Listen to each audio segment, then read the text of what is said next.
Alright, so basically I'm watching the Henley. I'm going through it day by day. Because I have my job and stuff, I'm not going to be able to get through every race in each day because there's, as you can see here on the thing, it's like an 11-hour video. But basically I'm going to watch all the races. I'm not going to skip ahead any days. I'm just going to do it and make these comments as I go. They're basically just stuff I see as I'm watching something. If I have a thought on what's going on, I'm going to add it to the video here and just give sort of some feedback and some thoughts and some ideas of what we're seeing. And that's about it. So basically, I've just figured I'd start this here. I'm about 45 minutes in, and I'm looking at these two crews here. And I'm not going to really mention what crews or what race. The timestamps are down here. We're going to mute that so there's no copyright claims or anything like that. We're just going to hit play now, and what I'm watching for these crews here is the blade. We're looking at basically the blades and the levelness of the blades. So this crew here in red, they're definitely winning this race. They're well ahead. But if we watch them come down, we're going to look at the blades and how they're moving together. So we're going to go frame by frame here, and we see differences in blade heights, blade preparation levels. See, this blade here is still not fully squared. Look at the timing at the entry. We've got all the one side going in. We've got different entry times here. And we see a lot of sort of motion before those blades were in. We're going to come back again, right? Look at this here. Different angles of attack, we'll say, and especially through the recovery. So this isn't really something that I like to see, right? You got a lot of different levels. What this means is that the hand heights and that are not all equal. And that's going to ultimately cause some vertical motion when you get to the catch and to the release. The release, people are pushing down a different amount. When you get to the catch, they have to lift up a different amount to get the blades into the water. All that stuff is going to cause somewhat stability issues, and it's going to cause vertical oscillation in the boat because now you've got a lot more forces going up and down rather than horizontally. So crews should really focus on having those blades all at the same level. And I'm going to talk about that in later videos. But look at this, right? See these different, vastly different angles on the blades, vastly different heights. And we can see, look at the heights here, the heights here of the hands. That's not something you want. Again, these are all in, these ones here are out. So this crew is, see, look at that. That is all four at different levels. And I'm not saying anybody in these things are bad. If you're racing at Henley, you're a good crew, generally speaking. You're going to be a pretty decent crew. You're not going to get a lot of really terrible crews. Sorry for all the sniffing as well. My allergies are beating the heck out of me. So basically, long story short, although this crew is beating this one very handily, I would not expect this crew to progress probably to the weekend. They're going to win maybe another one, maybe two more races, or they may be gone next time. I would not expect them to be one of the top dogs. You can have a crew that goes pretty fast, but when they have issues like this, it's ultimately going to cause some slowdowns. When you have crews that are also physically very talented and very well trained, plus they row without these deficiencies, that's when you get some very excellent crews. So when I see something like this, it's just a bit of a warning sign that the level of technical discipline is not necessarily where you would want it to be. Okay, so now we're coming up to this crew here. This is a men's 4, and we've got a German crew here. So these guys have come all the way from Germany, and we're going to watch what happens to them here. They're coming. Oh no, we hit the booms. Oh no, what a disaster. Okay. So, and now they're kind of, gotta watch the blades. Oh no, I got a crab. Okay, so this is something that, again, is not very good for people. Now, this crew, if we're backing it up here, they go a little off course here right from the start. They kind of head to the middle, and then they obviously will overcorrect. Okay, so they redirect, and now they are trying to correct. Here they come. And they misplace it. Now, here's what I'm going to talk about this sort of situation, okay? Because this kind of thing, as a coach, but also as a rower, drives me crazy, okay? When I see something like this happen, I go, whose fault is this? And obviously there's going to be one of these people, probably bow seat or two seat, who is going to be steering this boat. But to me, steering and rowing in a straight line is everybody's job. Okay? It's never just the person steering. It's always everybody's job. So who do I actually blame most for this kind of scenario? See, this guy's already going, uh-oh, we're pretty freaking close here, right? This guy's looking, uh-oh, pretty dicey. I blame stroke seat and two seat far more than I blame bow seat and three seat, even if bow seat is the person with the steering.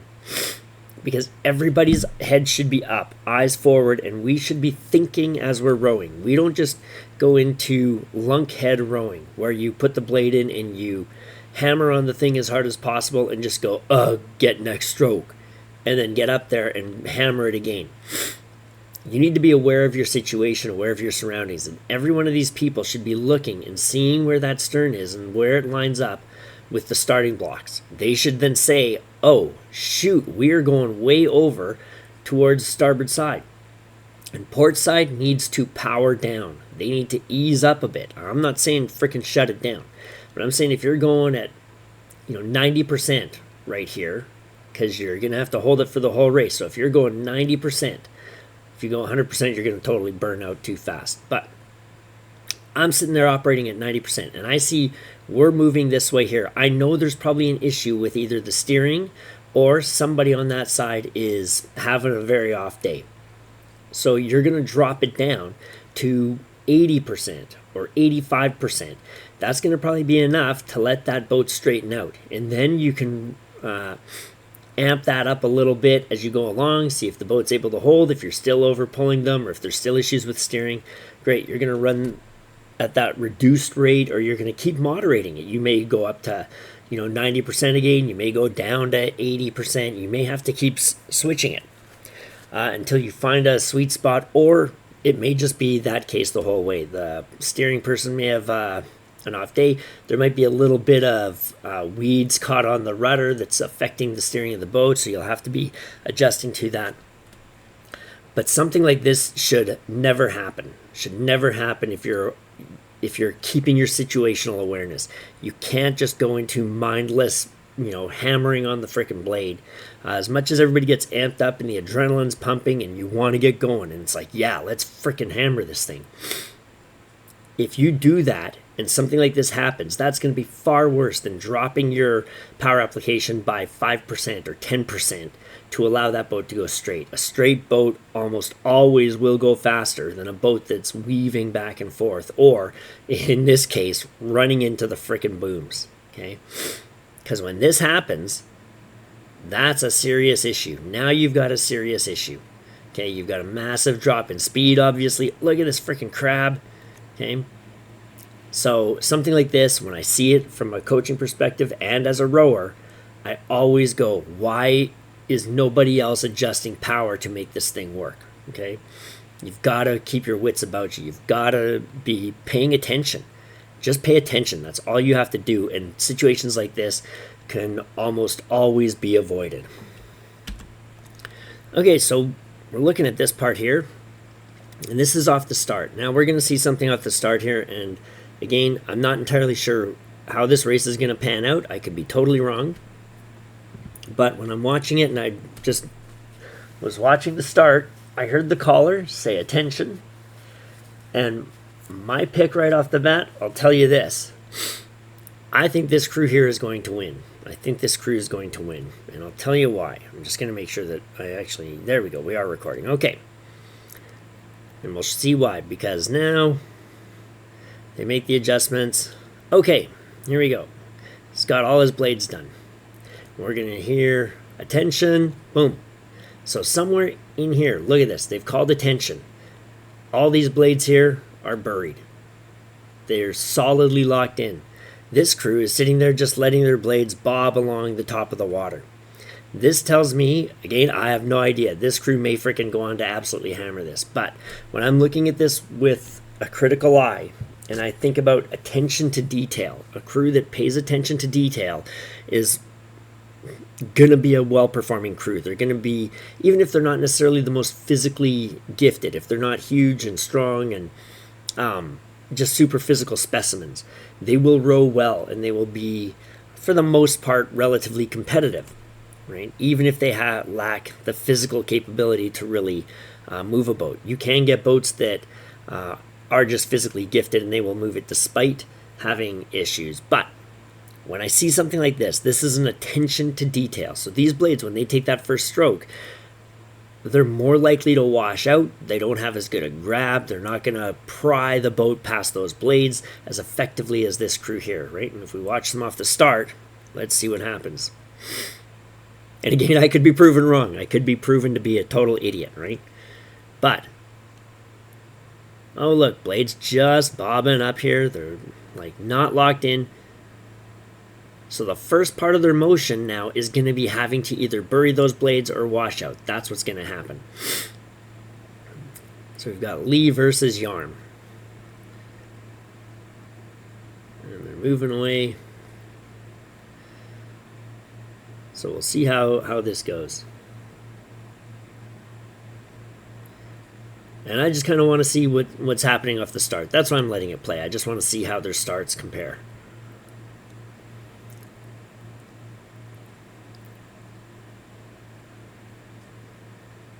So there you go. So we do have that Lee crew, that orange crew, getting a better start. These guys have a bit of a course issue there as well, right? But that's why I say, when I see a crew that just lets their blades float along the top of the water like that, that to me, it's a fine-tuning thing. It's just attention to detail, right? When they say attention, make sure that blade is buried and locked in. That's what you got to do. Okay, so we're further down the course in this same race. Now, what I'm going to look at here is this Lee crew. Again, I don't know how they'll do as it goes on. I can't picture them winning it. I'll have to see all the other crews in this category, obviously, but I can't see them winning it or being necessarily a serious player. Here's one reason that I don't like. And I'm just going to talk about one thing in specific. Looking through the draw here, we see the blades coming out, popping out a little bit here, right? Look at how short these are. Look at the distance they still have to draw. Okay, blades are popping out, and it's over kind of mid-thigh here. Okay, that is not a full draw. These guys are rowing, in my opinion, very short. They are really nerfing themselves. They're not able to engage these back muscles, these lats, these traps, etc. Right?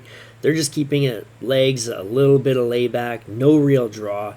They need to engage this, the upper back, the core, more to draw those blades to the body. And if you go to almost any elite level men's singles and you watch how far back they draw it, I always tell people, if there's a straight line down the center of your rib cage that goes right through your sternum from your sort of top of your collarbone through the sternum down to your belly button, that's one straight line. That's 0 degrees. Right here at the side is 90 degrees. Your thumb knuckle should be getting to about 45 degrees on the ribs. That's going to allow good draw, good application of the muscles from the back. These guys don't have that, right? These guys are missing out on all of that energy, and that's just, it's a very short stroke. Their release, the last part of their draw into the release is going to be weak. They're not going to get a great send-off as they go. Now, these guys are actually winning pretty decently. But again, I would be surprised if they end up to be one of the major players. Right? That's so short. Right? That's so short. All right, I think I just was talking about this race, but I'd forgotten to hit the unpause button. So we're going to come back, and I'm going to go over what I said again. If it did actually record me talking about this, then, you know, hey, forget I did it twice. I'm not the most computer savvy person out there. So London looks like they're winning this race right now. London is leading. 2-seat has a weak release. I'm not confident in this London boat, because if we watch some of the, see, look at how their blade just kind of sticks to the water here at the release. Right? That's a very lazy release. We see it feathering out. It just lays down on the water. Now, when I see a blade release from the water, I want to see the extraction, and then I want to see the feather with the bottom of the blade coming up to meet the top of the blade rather than the top of the blade rolling down to meet the bottom. This here is a case where we see the top of the blade has flopped down to meet the bottom, and it sticks on the water now. That's just going to cause drag. It's going to cause a bit of delay. It's going to cause issues on stability because not all the blades are disconnecting at the same time. These guys here are also not getting the height that I would like to see off crew. And then we come and look at this. We see blades. They're squaring at different times, right? We got port side here that looks fairly squared. This side's still doing some squaring, right? These blades are hitting. These blades are not. Now you could say, oh yeah, but they may just be a little off balance or whatever. But if we watch it, we see that kind of stuff as, see, this guy's squaring, these guys aren't. We just see disconnects. We see little bits of the port side blades are hitting, starboard sides are not. We see discrepancies, and those discrepancies over time add up. A little bit here, a little bit there. Look at this. That's just freaking laying flat on the water, okay?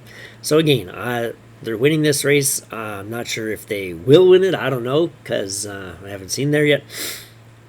But I don't see them becoming a major player in this event. Who knows? We'll see with the other boats as we go on. Okay, so here we go. We got another 4 here. And this is not very far off the start. We're seeing this boat here is well behind this boat already. So we're going to look at this. And this boat here is not super impressive. Again, I'm not trashing anybody. I'm not here to say these guys suck. But I do want to highlight deficiencies, because it's by highlighting the deficiencies that we can shore up those weak areas and ultimately become a better crew. So we need to find out, when we're not going fast, we need to find out what it is that we're not, that's preventing us from going fast. We need to find out what's preventing us from moving quickly. Because we're going to assume everybody here trains hard, everybody here is fit, everybody here is strong. So we're going to look at this guy here entering the water with the blade. We see number 1, this guy's buried, this guy's not. So we have a discrepancy. But notice this blade, that's rowing into the water. He's rowing it in rather than placing it and then driving it. You have to lock that blade in. That wasn't a bad release though. He got pretty good disconnect from the water. Okay, so now as he comes up, we get here. What we're going to think about is point of maximum compression. That's what we want to do. And we want to sit and we want to think. At the point of maximum compression is where the blade should enter the water. Not we get there to the point of maximum compression and then place the blade in the water. It's we place the blade in the water as we hit maximum compression. Otherwise, we're just sitting there at the top end of the slide at our point of maximum compression, letting time waste. It just goes to nothing, right? We're just letting that boat slow down. We want to get that blade in and pick up the boat as fast as possible. So, just going to make sure I did hit the... Okay, we are recording. Fantastic. So that's what we want to do. So now, when we've advanced it here, we're finding what's their point of maximum compression. And we come up here, and to do that, we find the shins, and we say, okay, when I advance forward, the shins did not change there. So this is his point of maximum compression here. This blade is way out of the water, okay? We're going to back it up. Same thing. He's basically point of maximum compression. This guy's point of maximum compression, because we're not seeing any change in those shins. There. Now, boom, we go. No change in compression. No change. Still maximum compression. Still sitting there. Now he starts to put it in. He's starting to open the body. But even here, the shins haven't really changed, right? He's putting the blade in, but the shins haven't changed very much, which tells us that, and if we watch the body, we see that it's the body taking the catch here. This blade is getting rowed into the water. Look at that, okay? We don't see any sort of backsplash on there. That's a rowed-in blade. So he doesn't have connection with the water, really, until here, maybe here, okay? And let's see where his legs are now. So he's missed all this part here of his leg drive. All that part of his leg drive has done nothing for moving that boat. So we need to make sure. Plus, he had a few frames up here where he just sat here doing nothing, right? He's just sitting there, not changing anything. Boom. Look at that. He's just sitting there doing nothing, letting that boat just slow down. And then he rows the blade in. And we're going to watch him go away here. See, and we'll see. Rows the blade in. Oh, that was terrible. Rode the blade in. Rode the blade in. Right? He's out of time. See there? That guy's trying to engage it at the top end. This guy here rows it in. Right? So when we see something... Look at this, right? This guy here laying back. His legs are still not fully extended. So we see something like that, right? Make use that time at the top end with the catch. You have to time that approach very, very precise. It's got to be bang. As soon as you hit that point of maximum compression, that blade has to be hitting the water and buried so that you can jump on those legs, lock the blade in, jump on those legs, and get that boat moving again as quickly as possible. These guys aren't doing that nearly as well, so that's one of the reasons that they are falling off the pace here a little bit. Okay, so now we're further down the course, making sure that I've got it recording. Okay, so this is the same race as the one we just left. This is Thames. And Thames historically turns out some very good crews. Now this, I believe, is the B crew, and I'm not surprised that it's the B crew, because we do see here they're well ahead, so they've brought the rate down. They're just coasting it in.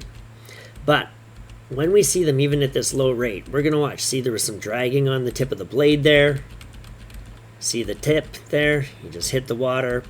So we're seeing, again, some things that are issues that we wouldn't really expect to see from a very, very top-level crew. Okay, we're seeing just...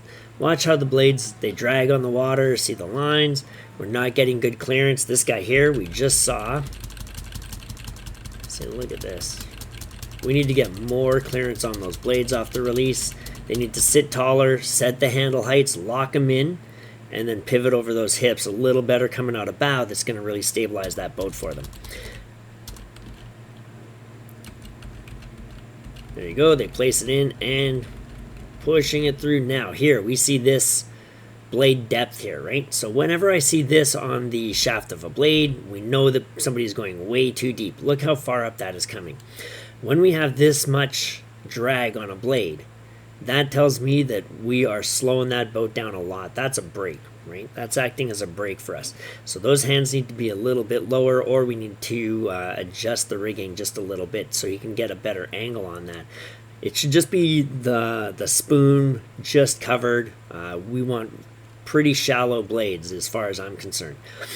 Because when we see this, that's the blade driving through the water.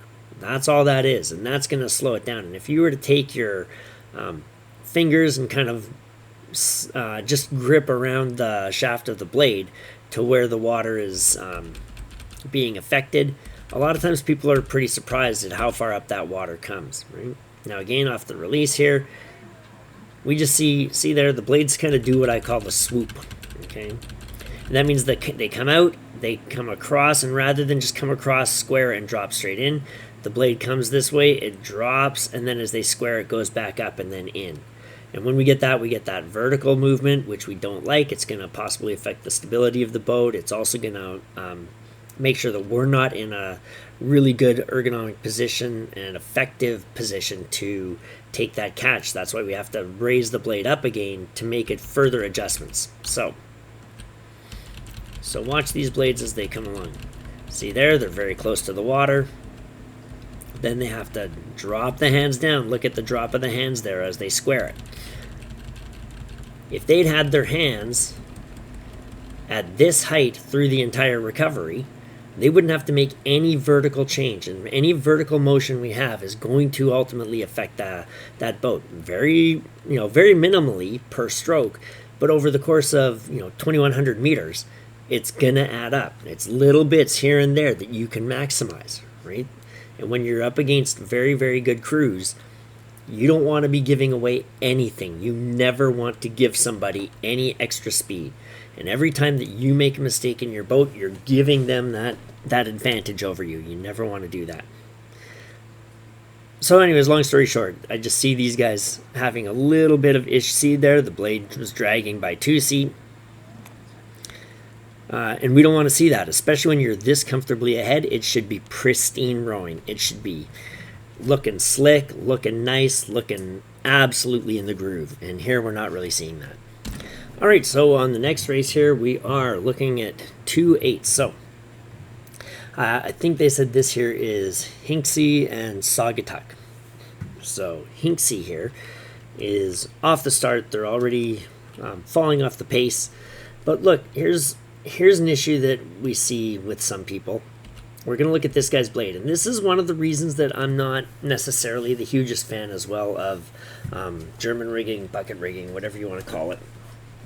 I think it has a place. I've rowed in boats that have done it and done decently, but I think you have to be a little bit more precise because the two blades are so close together that your margin for error is smaller. That's what I say, right? It's not because I think it's necessarily an ineffective way. I think actually, based on physics, it's probably a faster way to go. It probably is a more effective layout. But when we come out here, look at this guy's blade. See here how oh, look at that. It's freaking kicking up all this water. He didn't get any disconnect, but now also the splash from this guy's blade is going to hit him. Boom, right there. That's going to cause like shakiness in the boat. It's going to cause instability, and it's going to affect how this guy here can come out smoothly and keep things just in a nice, smooth rhythm, right? You need to, if you've got somebody that close behind you, you need to get your blade out of the water, feathered, and away from that water very quick, very clean, because he's going to be kicking up a little bit of wash, and you can't be hitting that wash. It's going to slap your blade and make throw the boat over to the other side, etc. So now we're going to progress forward here. We're going to look at this guy, because now we're seeing, look at this here, okay? Fully squared, not fully squared. We're seeing certain timing issues with the blades. Now we come up and look at the height on this guy's blade.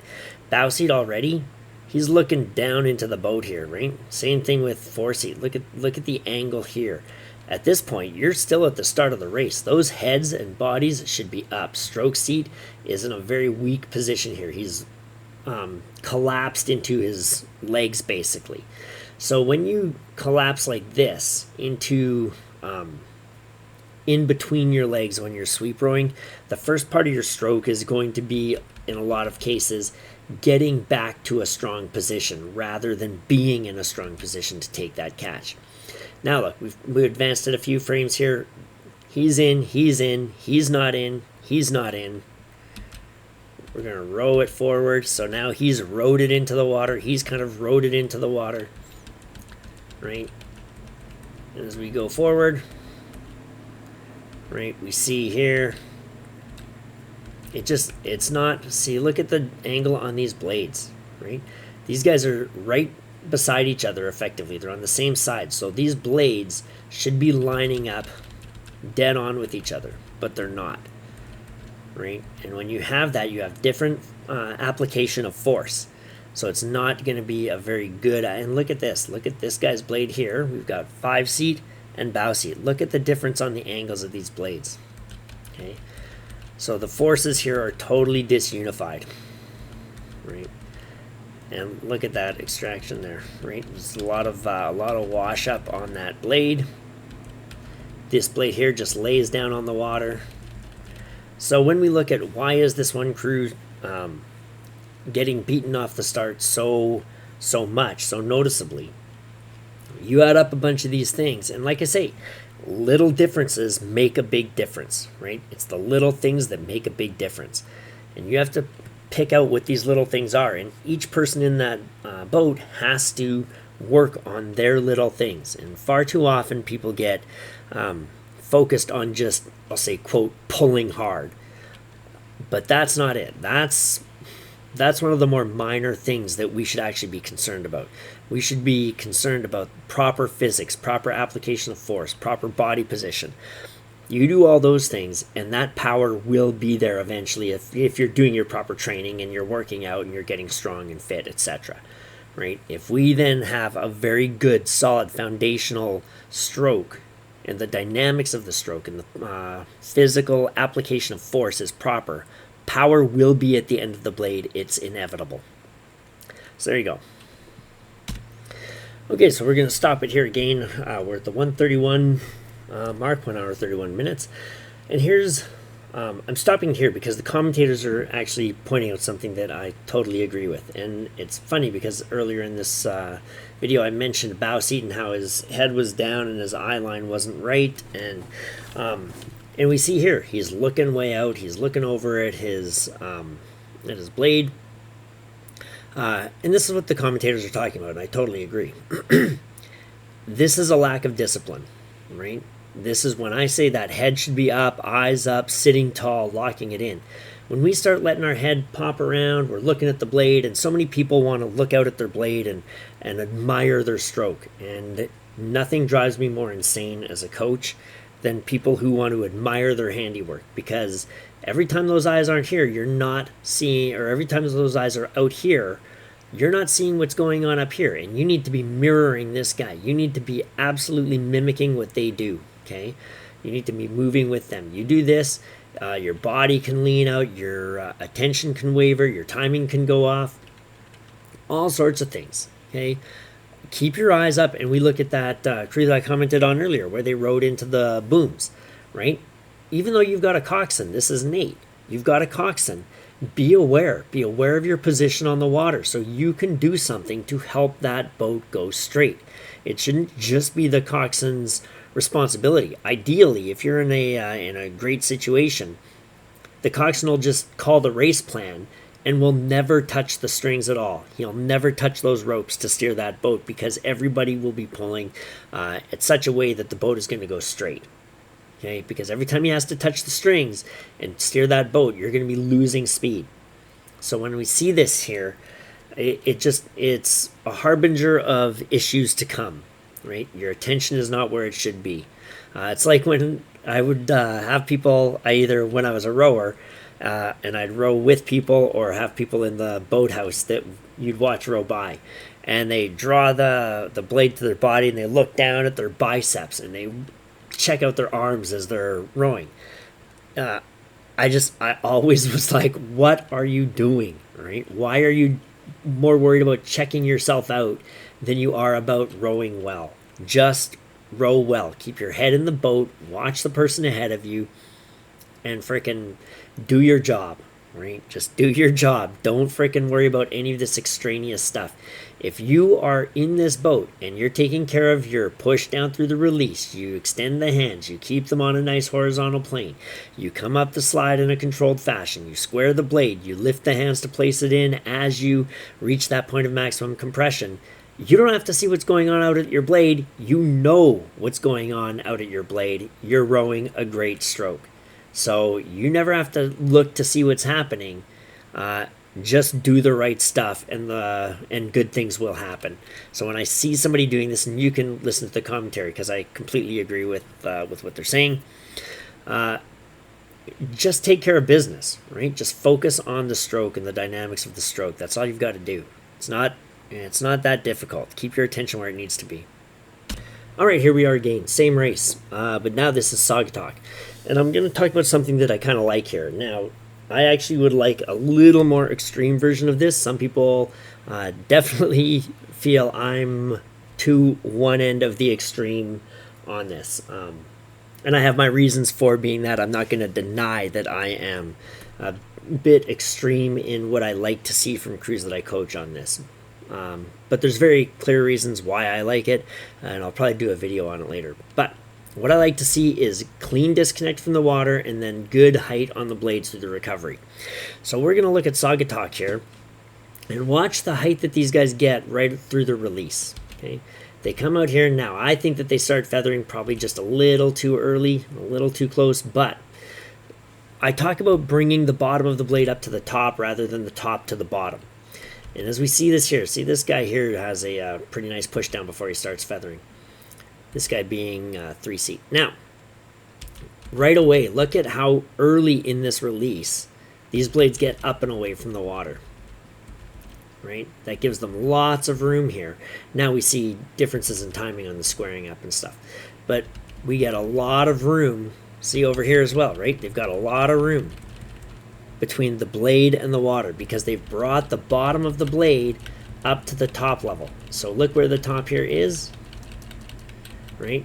We come up and we look at the height of the top here. So that gives you a fair bit of distance between the water, if we're looking where my mouse is, the water and the top of the blade. We've got a fair bit of distance. Now he does this here, then he finishes his push down here, and that's why I would have liked to have seen a little more push down before the feather. But we basically have that full blade's height and then a little bit. So as they come across, we don't have to change those hand heights to square up that blade. And if we don't have to change that hand height to square the blade, that means that we're not going to get any vertical motion through that recovery, and we can just move directly from that recovery into the placing of the blade in the water and into the drive. It's going to be a very, very smooth application of power. Our forces are going to be as horizontal as possible rather than vertical. So these guys here look pretty solid with that. Look at that nice extraction. Boom. They set the height. Right? They're getting good, clean disconnect from the water. Oop, we should have muted that, but they're getting good, clean disconnect from the water. That's what we like to see, because that's going to allow that boat to run. There's going to be nothing there really slowing it down, nothing causing drag. All right, so I'm watching this next race. This is Durham, I think they said it was. And I actually, just totally off topic, I don't mind this color. I don't think it looks good as a full uniform. I think that would be a pretty nice highlight color if they had a black uniform or something like that. Now, these guys actually look fairly strong. These guys look pretty decent, but we do see some issues with blade work. Look at the timing levels. Look at the blade heights. We look at the angle of this blade, the angle of this blade, the angle of this blade.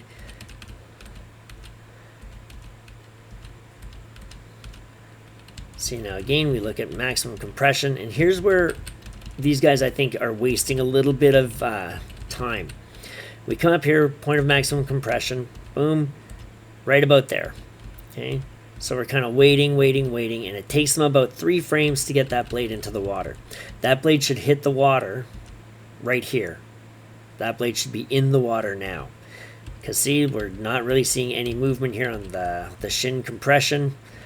Right, we're not seeing any compression here or any more compression. See, we're just sort of sitting there. The shins are at the same level. So there's a lot of dead time here at the catch. And that should be time that they're placing the blade in the water and already driving. So if they had timed that catch properly, that blade would have been in the water here. Boom, right there touching the water. And now they'd be starting to drive here. So that's 1, 2, 3, 4.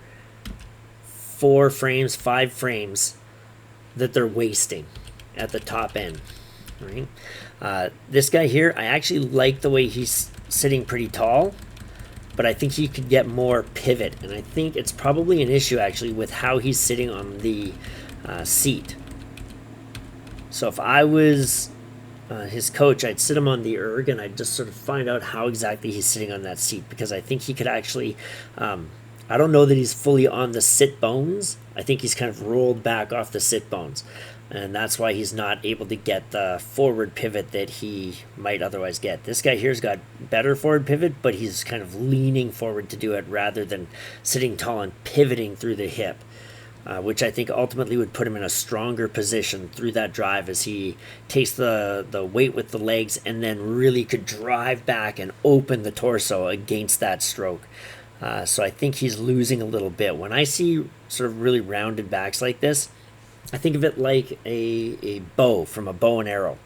Okay, and if you pull that string back, the point part here, this is where all the force is coming to.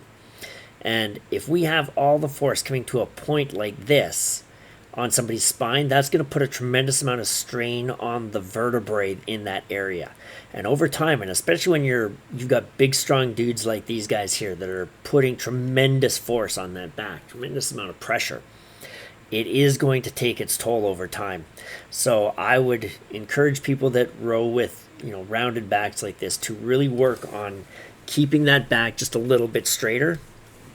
I think that it will serve you well over years of rowing, right?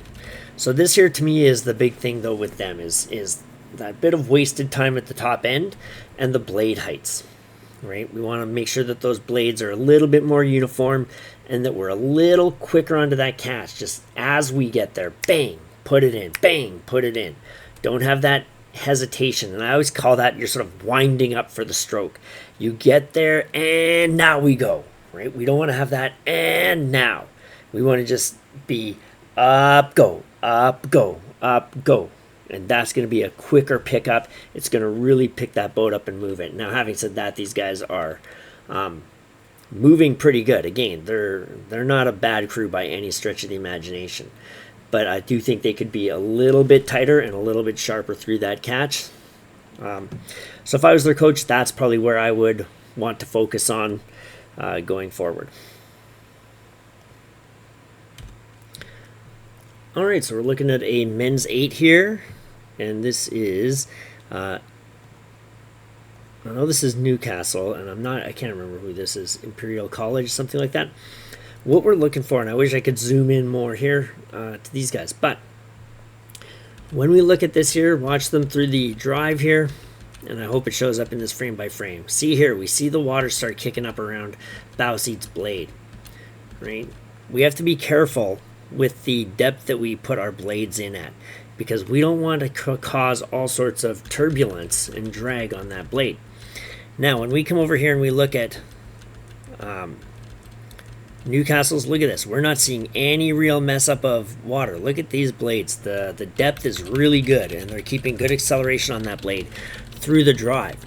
So that prevents that drag. And blade shaft drag is something that a lot of people don't seem to really care too much about. It's something I do care about. And it's just a matter of placing the blade to the right depth. That's what it is. So when we see these guys here place their blades in, look at that. Look at that placement. That's freaking nice depth here, right? Look at this. Boom. That's not too deep. That's just locked in. We can see when I talk about I like the blade being just under the surface of the water, and all we want really in there is that spoon.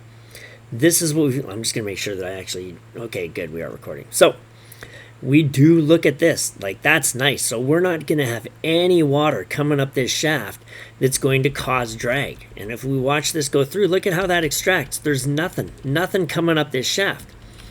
But if we go over here and we look at these guys, you'll see all that turbulence and water there. And I'm highlighting bow seat, but it's probably not just him. It's just probably his blade is the most noticeable to where I am. So we put that in there, it comes through, and now look, you can start to see all that water getting kicked up on the shaft because the blade is just a little too deep. And it doesn't take much to do it, right? But if that blade is not at the proper depth, you're going to get a lot of drag on that shaft, and it's going to slow the boat down a lot. And over the course of 200 to 200 and, to 230 strokes, whatever you're going to take, that adds up every stroke, especially if you have 3, 4, 5 guys in your boat doing it, or, God forbid, all 8 doing it. That's a tremendous amount of speed that's lost. You're putting in the effort, but you're not getting the return. So why put in that effort if you're not going to get the return? Just row better and row lighter. You'll go just as fast. And then if you're rowing better, you can actually go the same intensity and you'll go even faster. So that's something that, again, I like to work on with crews. I like to make sure that the blade depth is something people focus on. It's something that a lot of rowers have a tough time with because they want to really slam the blade in. Because as coaches, again, a lot of times as coaches, we can be our own worst enemy. Okay, because we tell people, pound the blade in the water, hit the catch really hard, things like this. So people think, okay, I got to really slam it in there. But you don't have to slam it in there. It's more about timing that catch well. It's timing the placement of the blade and just letting it settle into the water. Gravity will almost take care of, almost 100% of the blade depth. Gravity is your friend there. You may actually have to just lift it up a little bit to get the tip of the very, very top part of the blade submerged. But for the most part, you've got the pitch that's going to be helping you out. You've got all sorts of forces that are going to be working with that boat. The boat is set up to get that blade, and the blade is designed to get that blade to the proper depth anyway. So we just need to worry more about timing that placement than about thumping it in. right? That's what we need to sort of focus on. And we see here with this crew, these guys are doing a brilliant job of that, actually. Like, I really, really like this blade depth that they're showing here. Look at that. There's not a lot of freaking drag coming up off the shafts here. And look at that. That's pretty much everybody on this side. They've got really nice blade depth, okay? That is a well-coached crew, and that's people that are paying attention to the details. When I talked about with another crew earlier, attention to detail. This is a crew that I would bet all of these individuals have great attention to detail. They are very precise in their movements. Every movement has a purpose, and that's what it should be. If you're making a movement and there's no point for that movement, you don't have a specific goal for making that movement, don't make that movement. It's just going to be wasted energy. And over the course of that whole race, you want to save that energy to propel the boat.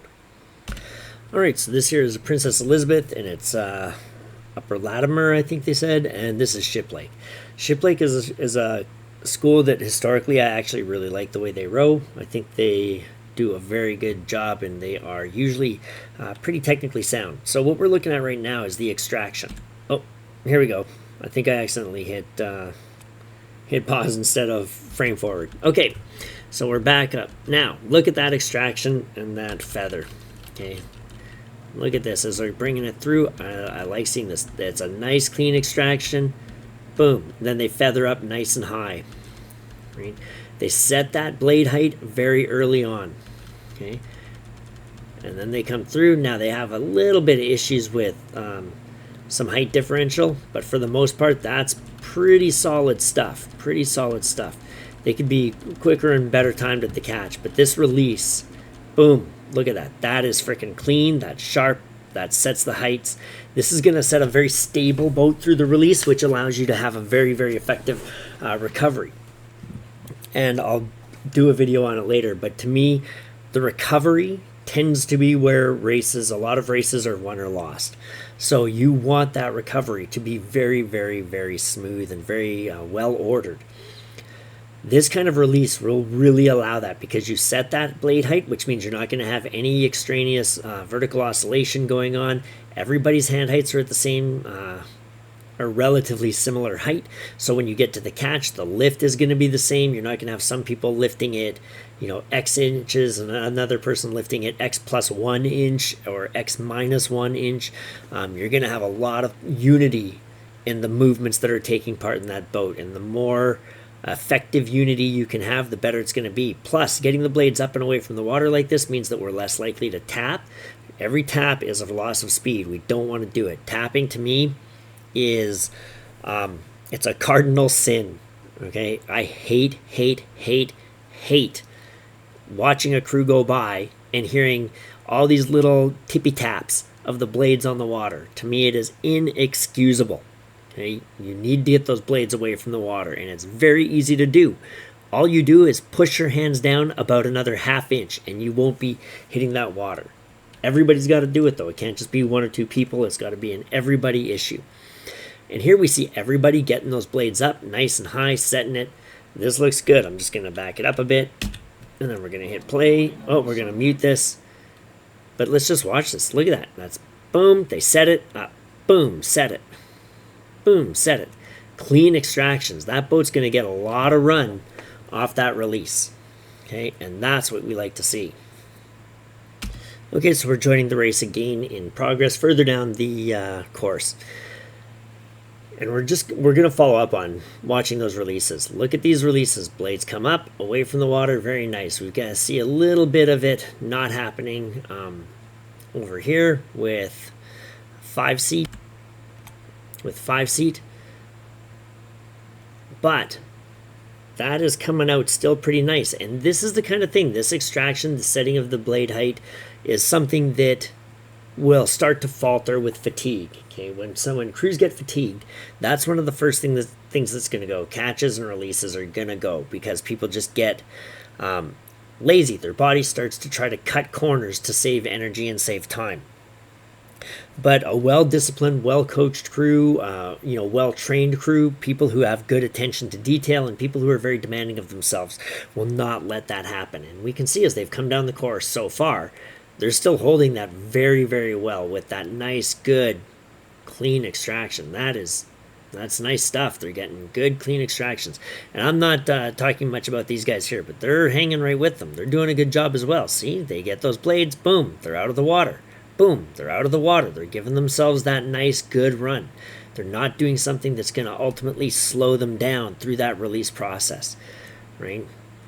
Again, historically I'm a fan of Shiplake. I just think they always look good. They always look like they're well coached and well disciplined. So I'm expecting that they will probably go through to win this, but who knows, because these guys are hanging with them. We'll see what happens. All right, so same race. We're just going to look at some of the differences because Shiplake is still ahead here. So we look at the blade work as we come up through the recovery, and we're just going to watch this blade work. So we see great uniformity here. A little bit, but look at that. That's pretty solid uniformity, right? These guys here are all right as well, but we see this blade here is getting a little bit more squared. That one's taking a little longer, right? We're going to play it. See, look at the slight differences in blades here, in blade levels. They come together for the catch. This one's a little off for these guys. But overall, when we're watching it, see, there's just a little bit more disunity on the blade work here. And we can see how that's going to cause a little bit more instability in the boat. You're going to get a little bit more rocking, a little more side-to-side motion. It's going to cause little bits of loss of speed on every single stroke. Plus, then people, if the boat does wobble a bit, the other people have to adjust. They either will use their body leaning one way or the other, which we don't want to see, or they will have to make an adjustment with their hand heights to try and do it. And if they have to adjust those hand heights through the recovery, that means you're going to get more of that vertical movement, which means that you're going to be losing horizontal speed. You're going to cause some oscillation this way. It's not something we want to do. And again, it's not that you are necessarily causing a huge difference every single stroke. It's probably very minimal in a lot of cases, but it's the added effect. It's once you add it up over those 200 plus strokes, you have 200, 230, 250 strokes. It is a cumulative effort, right? It's a cumulative effect where ultimately it's going to make one boat faster than the other if all things are considered equal. So I just wanted to sort of stop and highlight that there are, small differences here in how that blade work is panning out, and we can see that the tighter blade work crew is just coming down a little bit faster.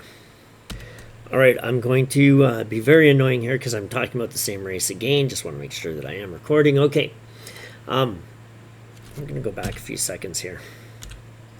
See, I like this. Watch the blade here. You can see this bow seat really pushing through that extraction at the release.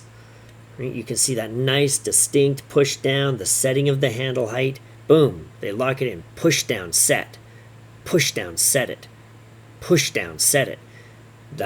It just looks good. It's good. I can't talk enough about it. I really like it. I really like what they're doing. All right, so this is fairly early in the race it's for the Y-Fold Cup between Grosvenor and I think it's Hanover from Germany. I think Hanover is currently in the lead. But I'm not a big fan of, look at this, almost every stroke. We're going to go back a bit here. So watch the angle of the blades here as they come to the catch on the German crew. We see they're a little bit off, right? They're a little bit off at the catch, and we're talking about sort of the length at the catch. Right? See, look at that. That's kind of wobbly. But this is what I'm talking about right here. See this angle and this angle. Those blades are closing up a little bit. So you've got this guy getting a greater angle at the catch than this guy. And I don't like seeing that because, again, we have a discrepancy of power and force application through the water.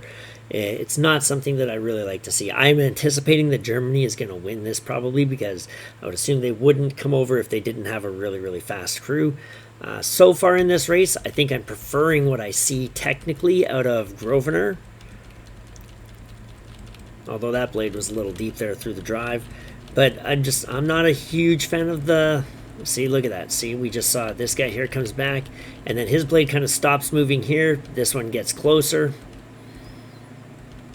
So we have these blades here with that. Look at that, right? That's a discrepant angle. We don't like that. We have some squaring timing issues there. But I don't know. I like the way these guys roll a little bit more than these guys, but we will see how it progresses as they continue down the waterway. Now, again, in a previous commentary thing that I gave on this video, I talked about when we get these bucket rigs, German rigs, whatever you want to call it, where two people on the same side immediately adjacent to each other. And here we see they're doing the same thing. So we can see here again a discrepancy between the angles of attack, which we don't want to see, right? That's not something that is ideal. It's going to have that disparate application of force. It's something we saw with these guys here as well. But now as we go forward, one thing that these guys do well with this, that other crew wasn't doing where I mentioned it, is here, this guy gets a pretty nice disconnect from the water, so he doesn't get caught by the splash and the wash of that other guy's puddle. So that is something that they're doing well, right? We just need to get these angles a little bit better. If I was this guy, I'd try to sit up a little taller. We can see this guy's sitting a little bit taller. This guy needs to sit his body up taller. That's going to probably allow him to get a little bit better compression and maybe even that angle out, right? Oh, sorry, we want to cancel that. So there you go. That's what I would say. So it's a discrepancy that I don't like to see, but they're dealing with it better than that other crew, right? They're not getting caught up in the wash. They're not getting trapped by the water. Look at that disconnect, right? Look at that. He's way up and out of the way before this puddle ever gets to his blade, so that's not going to cause him to hit that and cause any instability issues. So that's being well done by them. All right, same race here. We're looking at the Germans, Hanover and Grosvenor still. So what we're looking here is these guys are doing pretty good. These guys are rowing pretty solidly. Germany here. Again, I'm not sure if they're going to win. They might. My prediction is that they will. I don't know that I would like to see them win because I think these guys have been rowing actually a little bit better. But look at the difference in bodies here, right? So we see the difference in blade heights, blade angles. We see the bodies. Look at this guy. He's way reaching over, letting his body sort of slump down. We see the motion. Look at this here in two-seat. So we're seeing a lot of stuff here that tells me this crew is not going to necessarily be a factor on the weekend. They're probably fast because they did come over, but if they meet a crew that is big and strong and rows without these deficiencies, they're probably going to be taken down by them. And who knows, this is still a tight race at this point.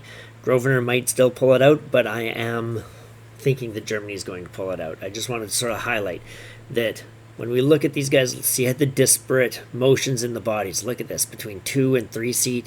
That's not what we want to see. We look over here and we see a little bit more uniformity, right? We see more uniformity between these bodies coming up the slide through the drive. There's still some discrepancy, but we're seeing more uniformity. Right? But when we see a lot of like different body angles and swaying side to side and things like that, we know that that boat doesn't have good linear force, right? It's not straight down the hull on a nice horizontal plane. There's a lot of side to side. There's going to be lots more up and down. Those are all going to sap the speed of the boat. So always just think, what is the motion that I'm doing? The movements I'm making, what is the point of that movement to the speed of the boat? And if it doesn't have a point, if there's not a reason that you're making that movement in order to make that boat travel on a horizontal plane as fast as possible, do whatever you can to get rid of that movement. It is extraneous, it's a waste of energy, and all it's going to do is upset that boat.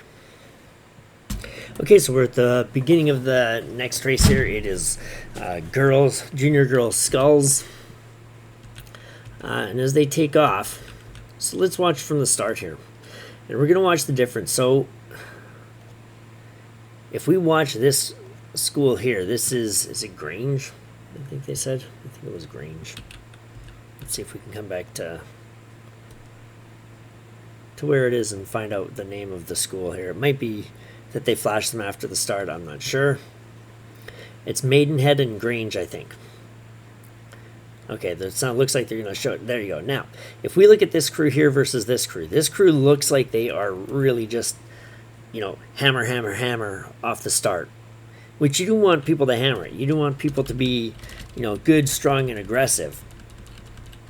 But again, we've got, if we look, right, and this is, I talked about it before, with attention to detail, these blades here are all sticking out of the water, right? They're all above the water, and until, boom, now they push. So when we talk attention to detail, they didn't bury the blades, right? They didn't have the blades buried and locked before they started the drive. They buried them as they were starting the drive. This crew here, a little bit more buried. Now, these guys look like they're hammer, hammer, hammer, and these people look just a little bit more controlled, a little bit more precise in their movements. So here we go, right? And we just see here a little bit more precision. They're sitting up nice and tall, keeping it short and choppy to get the boat going. I'm not necessarily a fan of that. I think they should keep the layback. But these guys here look like they just took off. And when I say they're hammer, hammer, hammer, I mean, they're not really moving it like they should, because they're not engaging the water, pushing the boat past the blades, and then letting the boat give a little bit of run on it. They're not letting it carry the speed that they give it. They're too intent on getting up there and hammering that next stroke, rather than move the boat, move the boat, move the boat, move the boat. It's boom, boom, boom.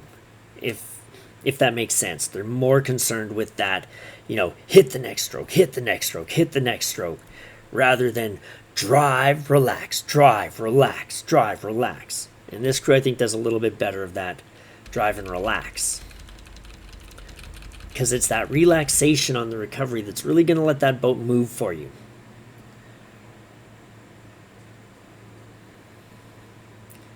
And now as we come through here, we're going to watch stroke seat.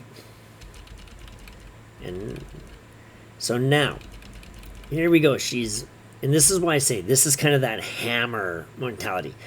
Look at here. We've got the bend in the elbows. And if you go back to kind of my video on the golden triangle of power application, this is what I'm talking about. We've got the knees bent here. We've got the arms bent here.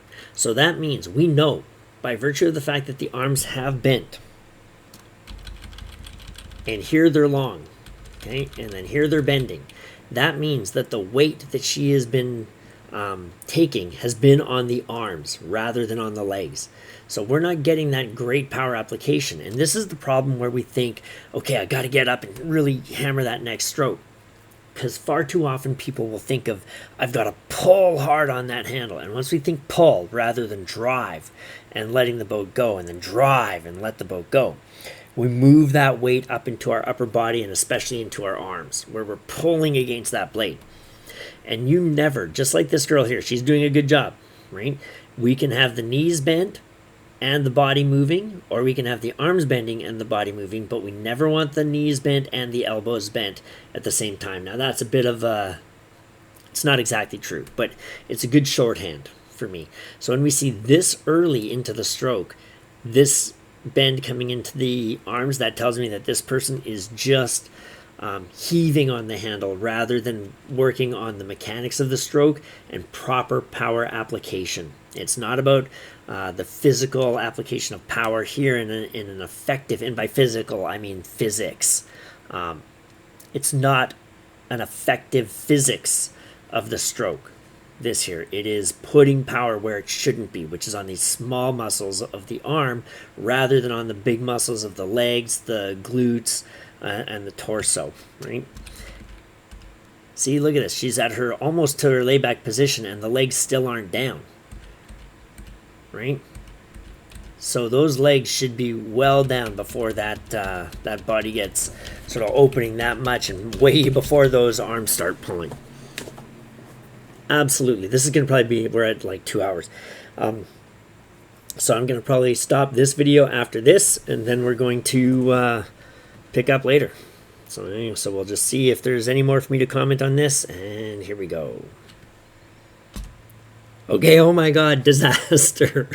Oh my god, disaster. We're gonna watch the Grange School. Now, before this, actually, we'll go back because I was actually watching Maidenhead there.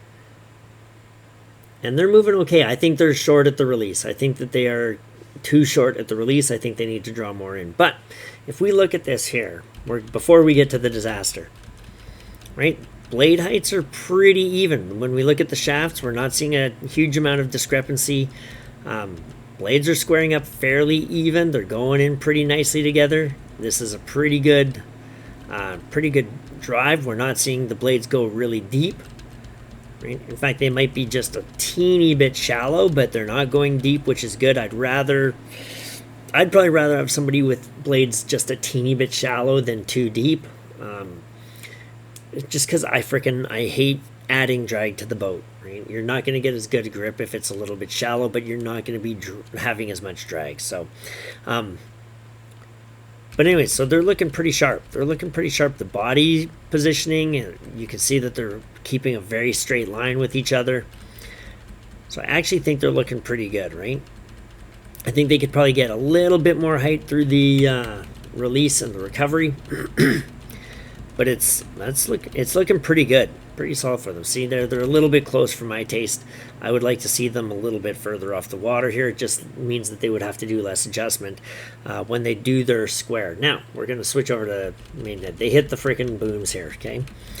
And as we talked about earlier, there was that other crew that hit the booms.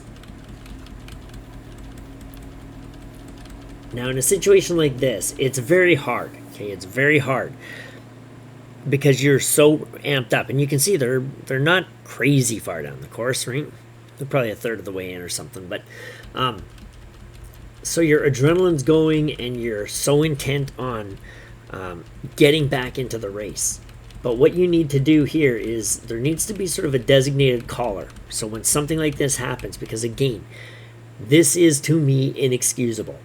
As soon as you see everybody's looking, you're looking right down the course. You can tell if you are off course.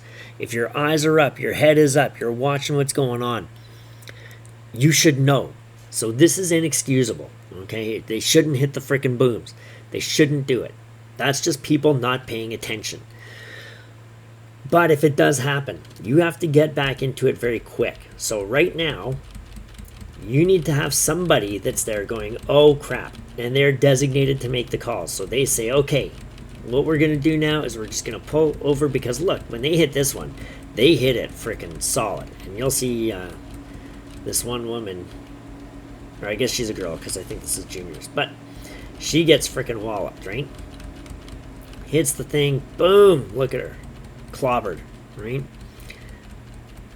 But what we need to do here and now is you need to pull these blades. You need to say, okay, everybody,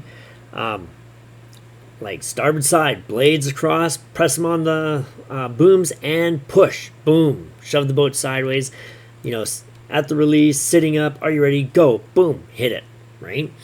You need somebody to be able to make that call, to get level-headed fast, bang. I know what's going on. We've got a disaster situation. What do we do to deal with this? Okay.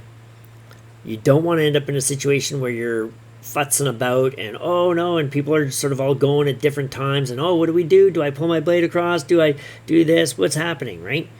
No. And now they're way out here. Okay. Look at all the time that they've lost. Look at all. Now you're going to lose a lot of time anyways if you hit those booms. But if you have somebody there to say, look, if we hit these booms, because you know that's your station. You know you're going to be on the, I think it's Buckingham Station.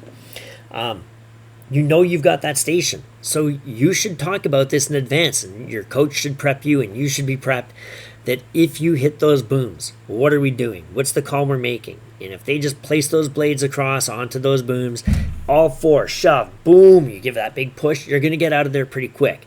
Plus now you'll have more than a blade's length, so you can start rowing right away, right now. And then you're not going to lose as much distance. Everybody's going to be doing the same thing at the same time and dealing with the situation. That's something that, number one, is inexcusable for it to happen in the first place. And then number two, you have to have a plan for it if something does happen, right? I mean, that's, you're there, you're racing, you're a professional, right? Take care of business, be prepped for it. Okay, so we're only a few seconds ahead of where I last left off. But this is what I'm saying when I say they're rowing short. Look at this. We've got a good close-up on this girl here, okay? Look at her shoulders as she draws it to the body here. Look where the blade is extracting. She's got a ton of room here. These thumb knuckles should be coming around to about 45 degrees on the ribs. And we can see the shoulders are curved kind of this way. It's not like she's, look at this, right? These shoulders should go nice back, open. It should expand the chest. It should be that sort of military thing, stand tall, head up, chin up, shoulders back, whatever, right? Elbows out. This is kind of curling around it, right? She's almost curling around it like she's shielding the handles from the wind or something. We don't want to do that. We want to utilize these muscles because right now, these big, strong back muscles that she's got are not being utilized at all, right? We see this kind of shape around the shoulder girdle, and that's not gonna be able to maximize these good strong muscles. This is going to be very much in the arms rather than in the upper back and upper shoulders here, back, etc. Okay, not these upper shoulders, but kind of like here in these back muscles all through here, drawing those shoulders back. It's going to pull those handles to the body. Okay, because I never want people thinking of pulling the handle to the body. I want to think of drawing the handle to the body as the muscles of the back kind of squeeze around the spine. That's going to keep all that force going this way, going towards the bow, rather than once we start pulling with the arms, we're also pulling our body towards those handles with forces anyways. So I don't want people thinking about I'm pulling the blade to my body. It's more I'm drawing the blade to my body because these muscles are continuing to move in a bowward fashion, if that makes sense. So when I see this, I always think that this crew is going to be rowing far too short. Look at that. Look how short they're cutting their stroke here. They could be getting so much more power application by getting that draw almost kind of to here on the side. Right, that would be so much better. That'd be so much more powerful through the release. But I see so many crews cut their stroke short, and I have no idea why. And then, like I say, go to almost any elite level sculling race, and you see how open they are at the release because you can use those big, strong muscles of the upper back. When you cut it short, you just can't. You don't have the same power. You don't have the ability to really, accelerate that blade through the release and get off the and get that boat a good send off. So when I see a crew like this again, they're looking good. They're looking good. Do not get me wrong. It's not like I look at them and say, "Oh God, they don't know how to row." They clearly know how to row, but I think they need to train a little better at drawing it in. But when I see all four doing it, I have to believe it's the coaching that they've been given and that's how the coach wants them to row, but I will not understand why. I do not understand why people coach them to row that way. I think you are missing out on a huge muscle group that would otherwise be very effective at propelling that boat down the water. Now, after having, just making sure that I am recording, okay, after I have been trashing these guys through the release, what I do want to say is, like I say, they're looking good. Look at this. The blade heights are looking good. They got lots of prep of the squaring, so they've got the blades ready to go. They are wasting too much time at the catch. They're sitting around before placing it in there, but that's a very common issue. But look at this. The leg drive here with the body angle, that's freaking nice, right? The legs are down, arms are still straight, she's laying back, and now she starts to draw it in. This is very good control of the body progression. They just need to engage the body, the upper back more to complete the stroke. But the leg drive, the progression from legs through layback through draw, is really solid. Right? You can see the shoulders are staying in front of the hip all the way till the legs are down here. This is very solid, very strong mechanics on that part of the stroke. So they look very solid here as they come in. Look at this. Like, that is a well-controlled crew. They do a good job. I just wish they completed the stroke. I just wish they had that power bit coming through the end and really gave it a good send-off. Okay, so there you go. So this here's the crew coming across the line. This is the last of the video analysis that I'm going to do, or it's not really analysis, it's just my thoughts on the races as I'm watching them. So in the next day or two, I'll probably try to do my next batch. I'll maybe do another hour and a half, whatever. Who knows? Whatever I have time for, I'll try to do some. Again, I promise I'm not going to be doing looking ahead. I'm just going to do these little commentaries as I watch the races. To give you my thoughts. There you go. Hopefully somebody watches these videos and finds it somewhat entertaining.